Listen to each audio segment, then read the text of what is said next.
যুদ্ধ চলার সময় গত 16 জুন ইরানের রাষ্ট্রীয় টিভি IRIB-তে হামলা চালায় দখলদার ইসরায়েল।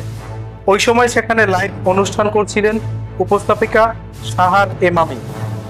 ইসরায়েলি হামলার পর এই টিভি সম্প্রচার বন্ধ হয়ে যায়। এরপর সেই উপস্থাপিকাকে দিয়েই আবার ফিরে আসে টিভি চ্যানেলটি, যেখানে তিনি খবর পরিবেশন করেন। দেশটির এই উপস্থাপিকাকে পুরস্কারে ভূষিত করেছে ভেনেজুয়েলার প্রেসিডেন্ট নিকোলাস মাদুরো। দেশটির জাতীয় সংবাদ দিবসের দিন ইরানি এই উপস্থাপিকা এবং টিভি চ্যানেলের নিহত অন্য সাংবাদিকদের সম্মানে বিশেষ সিমন বলিভার পুরস্কার দেওয়ার ঘোষণা দেন মাদুরো। উপস্থাপিকা সাহার এমামির হয়ে পুরস্কারটি গ্রহণ করেন ইরানের রাষ্ট্রদূত। ভেনেজুয়েলার প্রেসিডেন্ট ইরানের দখলদার ইসরায়েল ও যুক্তরাষ্ট্রের হামলার কঠোর নিন্দা জানান।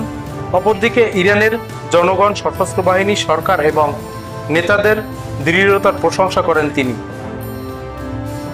মাদুরো বলেছেন, ইসরায়েল প্রতিদিন 100 ফিলিস্তিনিকে হত্যা করেছে, সেখানে পশ্চিমারা এইগুলো সহ্য করছে।